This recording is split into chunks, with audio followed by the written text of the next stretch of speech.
For your first serving of the best news show on the internet, we'll explain Obama's racism, Romney's circuitry, and how Biden can score you a free colonoscopy. He's even managed to turn that into a pickup line for aging biker chicks. Trust me, baby, this won't hurt any more than a free Obama phone. We seek justice for Valeria Alvarado, catch up with Tatiana Moroz, and watch the love of Jesus get bigger and bigger. Samuel L. Jackson might have exposed himself as a preachy, racist, douchebag Hollywood liberal who can't hold his heroin, but none of that makes him look as dumb as Adam versus the Man.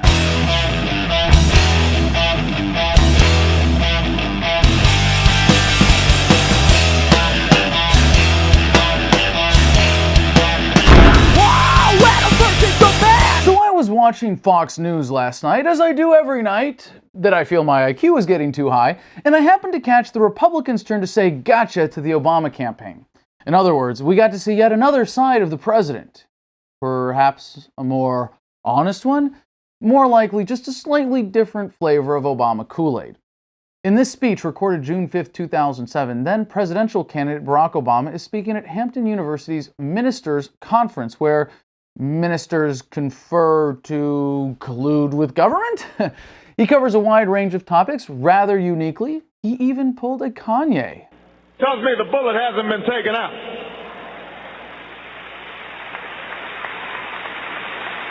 Tells me that somehow the people down in New Orleans, they don't care about as much. See? He just wants the government to care more about black people. Now, take a look at this comparison with the clips from June 2007 and March 2008 played side by side. I've got to give a special shout out to my pastor,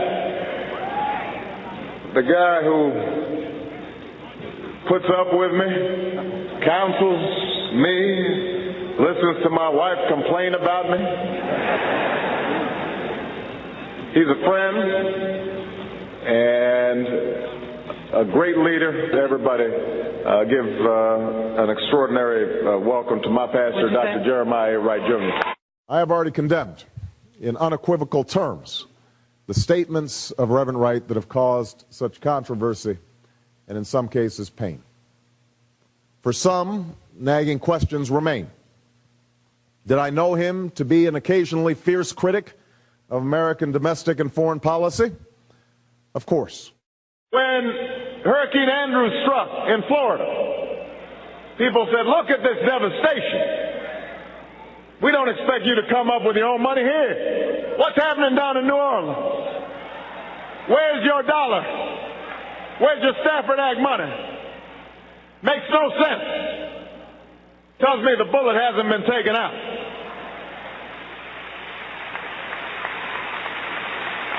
Tells me that somehow the people down in New Orleans, they don't care about as much. Reverend Wright's comments were not only wrong, but divisive. Divisive at a time when we need unity. Racially charged at a time when we need to come together to solve a set of monumental problems. Problems that are neither black or white or Latino or Asian, but rather problems that confront us all. If one were to change the word black in Obama's speech and Reverend Wright's remarks to white, would those same statements be called racist?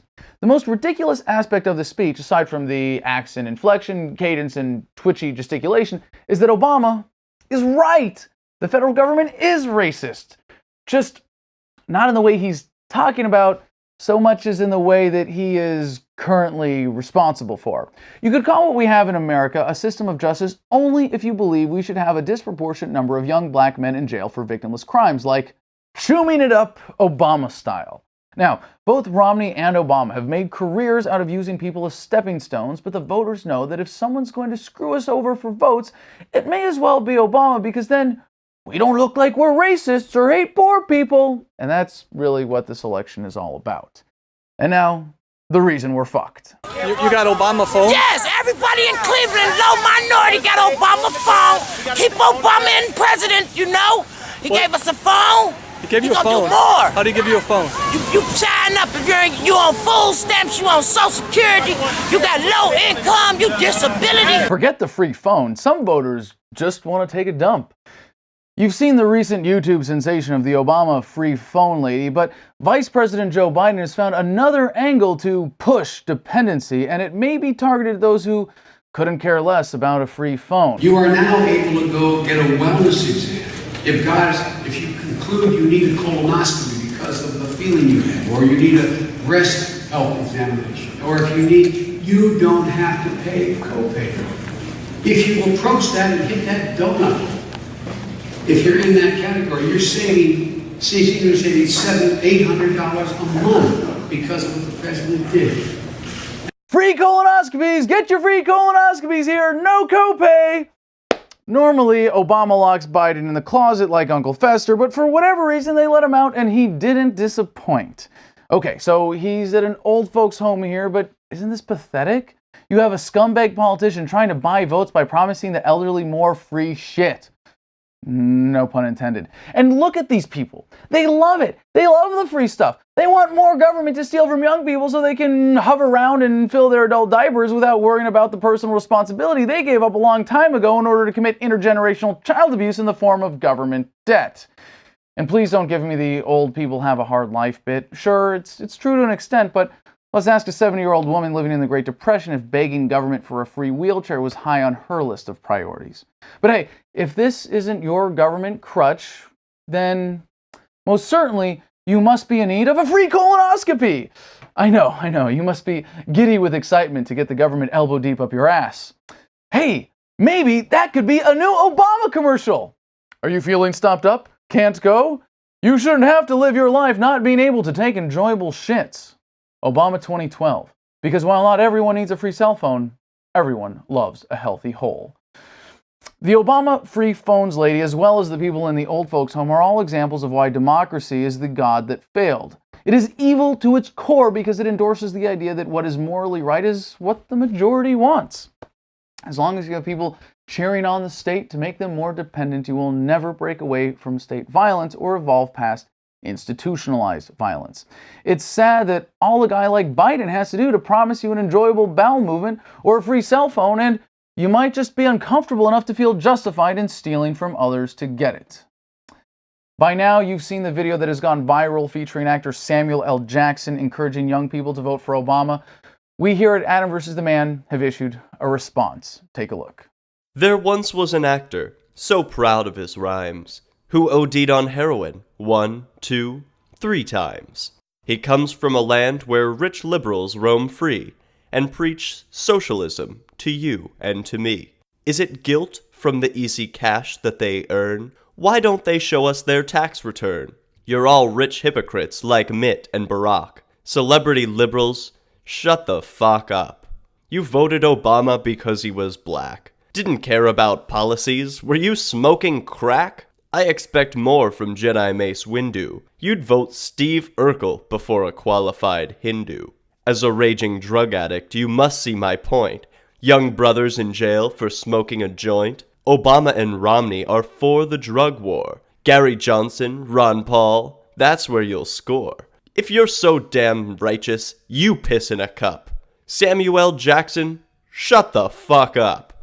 Class warfare, fear-mongering, it's making us sick. You call it a safety net, it's just a hammock. Stick to the movies, the same tired action. Your influence peddling is just a distraction. So go back to your hookers, private jets, and your blow. Don't worry, we like you, we'll still watch your show. But once and for all, just back up the truck, pack up your bullshit, and shut the fuck up. I couldn't have said it better myself. Last week on the podcast, we caught up with Tatiana Moroz, who you might know from her music, but we're excited to hear about her new venture, Same Site Entertainment, and how Freedom Movement events will never be the same. Click below to see the entire interview. Some people might not know that my background, I went to Berklee College of Music. I studied music business there up in Boston. And since graduating there, I've worked in recording studios in New York, and I've put on events and stuff. And every time I would go to an event, I would see certain things that were missing that I think with just a little bit of tailoring and almost a checklist, you know, you can make the events 10 times better. I've seen what works. I've seen what doesn't work. And so now that it's it's become clear that Ron Paul is not going to become president. Are you sure? I'm pretty sure. I mean, what if we write him in? If I write him in, that's definitely going to work. No, I mean, come on, people, get over it and vote for Gary Really? Johnson. Stop being a bunch of Are you wusses. sure? Yes. Okay. Okay. So I think it's incumbent upon us to take control of the movement and to really, step up our game. So what I wanted to do and what I've put together in the past really week and a half is a company where we're going to do event marketing promotional assistance. And we're going to help events find vendors and sponsors, and we'll also help them book the talent. So I'd like to involve local charities. When we were down in Tampa, I was so blown away and inspired by you guys taking a seemingly awkward and frustrating situation of the march and turning it into something so cool that we raised money for that veteran society. I mean, war has so many costs, and what we were able to do was bring attention to that in such a positive way. And I mean, when I heard about it, I wanted to cry. I was like, this is what I'm talking about. And it expresses this voluntary charity idea. And yeah, I really hope to kind of look a little bit outside the box and make sure that these events are just awesome every time and personalized for each community. So I'm really enthusiastic about working on it. If anybody is interested in bringing me and my team of talent to your town, please email us at info@tatianamoroz.com and we'll get you set up. It is a well-established fact in American jurisprudence that carrying a badge gives you extra rights that us non-state, non-sociopaths don't enjoy. The only question is, how far do these extra rights really go? Consider the case of Valeria Alvarado, who was shot dead in her car by a plainclothes Border Patrol agent last Friday afternoon. What did this wife and mother of 5 do to deserve such treatment? According to the Border Patrol, this agent was serving a felony warrant in the neighborhood she lives in, and for whatever reason, Miss Alvarado, who had nothing at all to do with said warrant, just decided to run him down with her car. Here's what Border Patrol Deputy Chief Rodney Scott had to say. And was carried several hundred yards before he discharged his weapon through the windshield of the vehicle. Really? Several hundred yards? So let me get this straight. Valeria Alvarado intentionally hits with her beat-up car a person she has no way of knowing is a law enforcement officer, whom she has no discernible reason to hit, serving a warrant that she had no way of knowing about, and carries him hundreds of yards. Not to suggest there are any problems with this jackass story, but how exactly did this Border Patrol agent shoot through a windshield that he was supposed to have been stuck on? As you might expect, eyewitnesses had a somewhat different account of what happened. During the shooting, witnesses say they saw Valeria's car slowly going in reverse as the agent opened fire at least 6 times. As the car was backing up, the officer was in the street walking toward the car and discharging. And I just heard it pow pow, and I just told my family to get down. Other witnesses believe Valeria may have accidentally struck the agent and panicked when he pulled out his gun. They say he was in plain clothes and wasn't displaying a badge. And I was just wondering, like, the whole thing, it just didn't look right. You bet it didn't look right. Now, I wasn't there, and I don't know what happened. But what sounds more plausible to you? A woman hitting someone and carrying him hundreds of yards for no reason? Or an accident involving a federal agent whose own self-perception of invulnerability led him to think he didn't have to look both ways before crossing the street and shot the driver in retaliation? Even this man with a parrot on his shoulder has a more likely explanation than the Border Patrol. When you get in the way of someone's car, a lot of times they will just keep on driving. Especially when you don't have a uniform on. I would know, I'm an Asian driver. I'll tell you, sometimes when people are in front of an Asian driver, they just keep going. You're gonna shoot me too? And in the meantime, Valeria's husband and children have to wait for the government to investigate one of its own and hope that somehow they find it in their black little hearts to tell the truth. We can chalk up another tally mark on the number of people who were killed by a government supposedly there to protect them, and while the death of Miss Alvarado fades into the Orwellian memory hole of the mainstream media, rest assured that Adam versus the Man, at the risk of sounding like Anonymous, does not forget, and you can expect us to follow up on the story until the truth is known and justice is served. And in otherworldly news, Jesus has risen! And he's bigger and more fortified than ever. The congregation at Solid Rock Church in Monroe, Ohio, rejoiced Sunday at the dedication ceremony for their impressive new 50-foot, 7-ton add-on whose new nickname is Hug Me Jesus. A lot of these projects, you don't know if it's going to turn out the way you envisioned.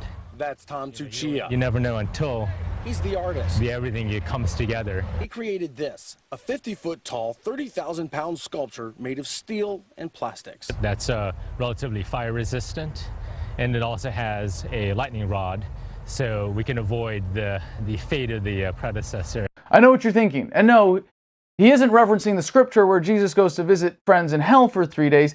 He's talking about an accident 2 years ago at the same church when the beloved drowning Jesus, or as many have called him, touchdown Jesus, was struck by lightning, causing a fire which engulfed the entire holy sculpture, leaving some in the town of Monroe to believe that prayers do sometimes get answered. Monroe Police Department?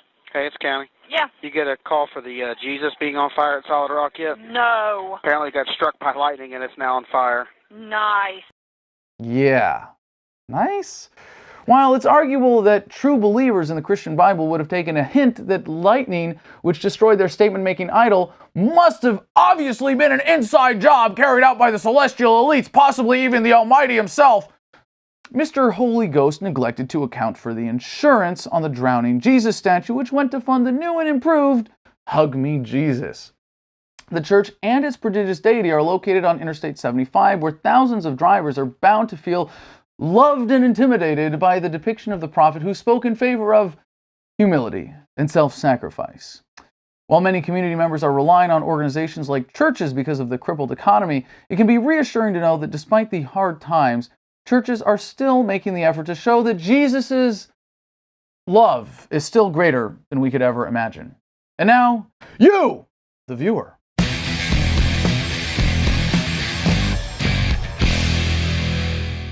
Our first comment tonight comes from YouTube, where on our video, protesters are just terrorists from our pilot episode, Herbalist2993 writes, I'm fucking tired of watching these videos of Americans getting fucked over. I'm tired of reading these comments of people saying what we should do and how unfair it is. Why can't we be like Spain? Well, first of all, not enough siestas, and second of all, not enough discontent. Americans as citizens of the empire are all too happy to be fat and lazy, unlike the people of Spain who are at least starting a glorious revolution that we can only hope leads to at least the secession of Catalonia. And from Facebook, Jacob Ball, in response to the InfoWars story on the white supremacists that they were apparently defending, fuck InfoWars, Adam needs to keep up what he's doing. Well, you don't have to worry about that. He's a much better voice for the liberty movement. Alex is a lying pile of trash. Well, if you're looking for a voice for the liberty movement, a media producer is not what you should be looking for, because the movement has no voice but your own. But I can at least promise I won't be a lying pile of trash. And on Twitter, at Matthew B. Moulton writes, at Adam Kokesh, Jack Hunter is a wannabe analyst who looks like George McFly from Back to the Future. Not even close, Southern Avenger. Wow, a lot of shit-talkers on the social media recently, but yes, sentiment appreciated there. And to YouTube, we go to the Bitcoin Pirate at 40 scandal, where D.E. Palma writes, Bitcoin is no more vulnerable to Ponzi schemes than cash is. It's all up to the person who is holding the money. If you're going to invest in something, take a few minutes to research it. And that's a great point, because what we saw was the unraveling of a Bitcoin Ponzi scheme. And no, just because it's a anonymous digital currency with all of the wonderful advantages of Bitcoin doesn't mean that it stops you from being a moron when it comes to your money. And on Facebook, regarding the black eye that I had from my fight this past weekend, Andrea Brandt writes, glad you're okay, Adam. Sorry that had to happen, though. It's good to talk about how voluntarists can handle violence. And we really had a wonderful discussion there on the podcast telling the story, and I hope you'll check the link for that. And on Twitter, Vladimir H. Johnson, or at Esoteric Mindfuck, writes, at Mark Dyson, at Adam Kokesh are true patriots. If only the sheep would come unglued from the mainstream bullshit they are fed. Thanks for your comments. That's our show for tonight. Thanks so much for watching. Don't forget to rate, comment, and share this video. Then subscribe to this channel. And if you don't like my Facebook page, I'm going to tweet the shit out of you. Check out our sweet new Adam vs. the Man swag at adamversustheman.com. And as always, send your love mail to Adam at adamversustheman.com. This is Adam Kokesh reporting on the state of humanity from the seat of the empire. Good night. And then they call these arbitrary lines drawn on maps borders. Patriotism is a form of collectivism.